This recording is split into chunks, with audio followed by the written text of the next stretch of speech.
Welcome to Nationalize. Please subscribe and hit the bell icon for more breaking updates. The Philippines has just drawn a bold new line in the water, making a move that is as symbolic as it is strategic. By unveiling a new official map, the country is directly challenging China's sweeping claims over the South China Sea, a region long fraught with tension and competing interests. This map is more than just a collection of lines and colors. It's a powerful statement of sovereignty, a declaration that the Philippines will not be sidelined, and a test of international law and global resolve. The South China Sea is a global artery, with over $3 trillion in trade passing through each year.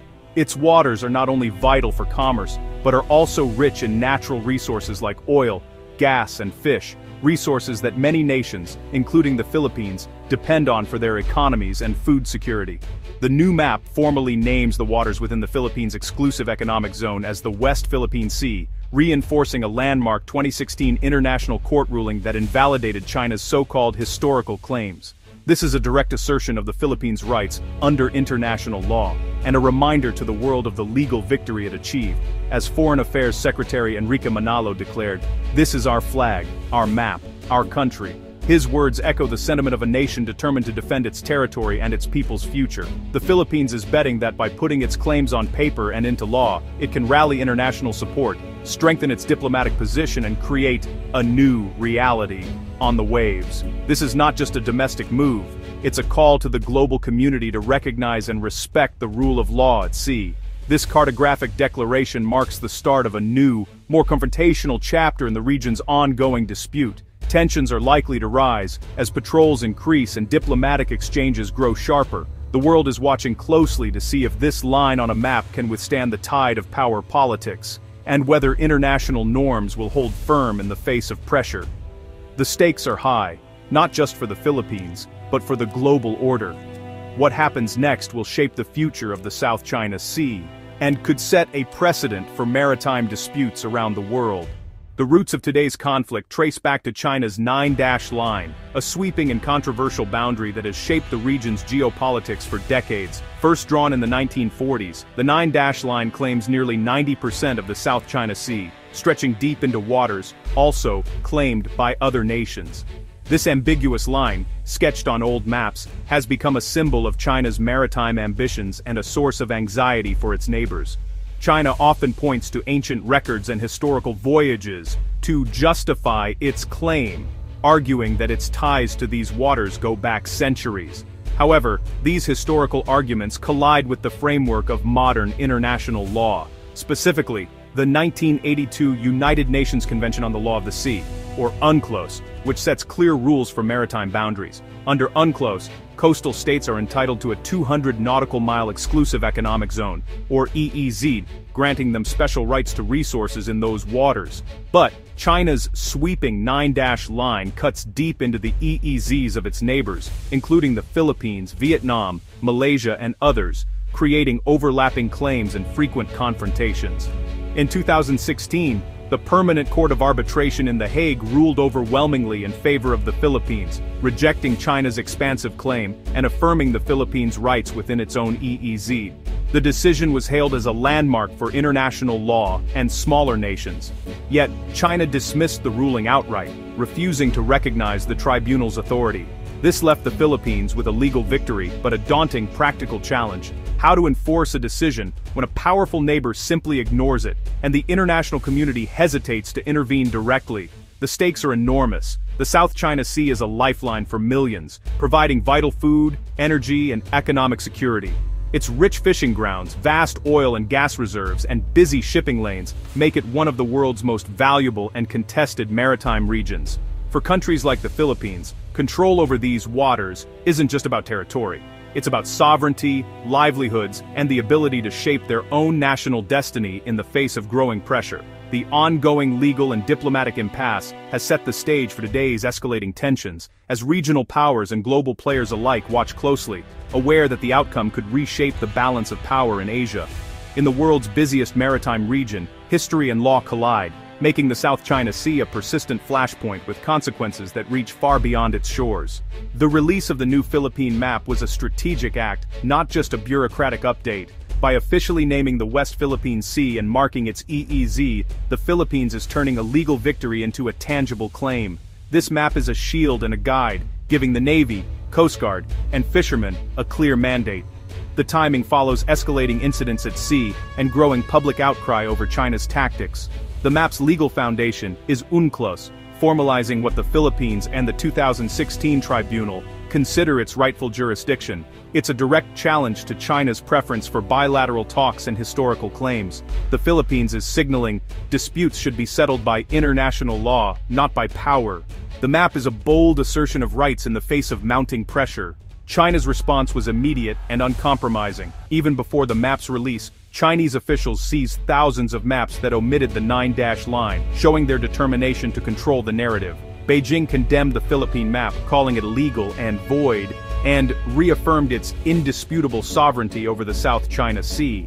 China's Coast Guard maintains a constant, intimidating presence, using large vessels to enforce its claims and harass foreign ships. These gray zone tactics, coercion short of war, keep adversaries off balance and normalize Chinese control.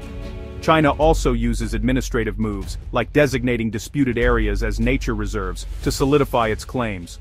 By building islands and enforcing its laws, China is creating facts on the water, aiming to make its control irreversible. The message is clear. While others draw maps, China enforces its will at sea. The standoff is as much about power as it is about cartography. The dispute over the map is not just a matter of lines on paper, it's playing out in real time with dangerous confrontations unfolding on the open sea. The South China Sea has become a stage for high-stakes encounters, where every maneuver is watched and every decision could have serious consequences. In September 2025, the world watched as Chinese Coast Guard ships unleashed powerful water cannons against a Philippine vessel near Scarborough Shoal. The attack injured crew members and sent shockwaves through the region, dramatically escalating tensions between the two countries and raising fears of further violence. Both sides quickly pointed fingers, each accusing the other of provocation and aggression. This blame game has fueled not only a physical standoff at sea, but also an intense information war, with officials and media outlets battling for control of the narrative. These confrontations are no longer isolated events. They have become disturbingly routine, forming a pattern of harassment, intimidation, and brinkmanship that keeps the region on edge. In response, the United States has stepped up its involvement, deepening its alliance with the Philippines.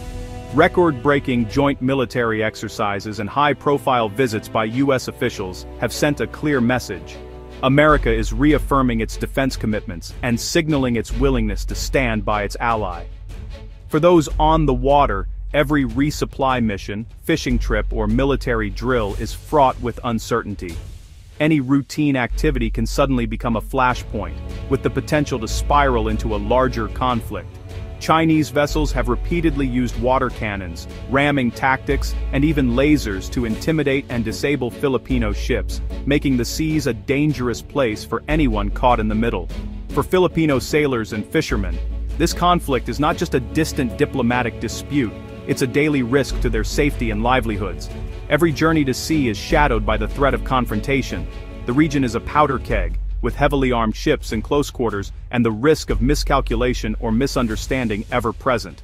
One wrong move could ignite a crisis with global repercussions. The world's attention is now fixed on these tense waters, as governments, analysts, and ordinary people alike watch for signs of escalation or hope for restraint.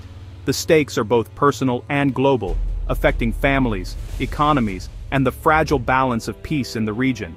The Philippines map and China's reaction are reshaping global alliances. The dispute is now central to U.S.-China strategic competition, with Washington deepening ties across the Indo-Pacific. Joint military exercises and new security partnerships are transforming the region's security architecture. But more warships in contested waters mean a higher risk of accidental conflict. Asean is divided, some members push for a strong stance, others hesitate due to economic ties with China.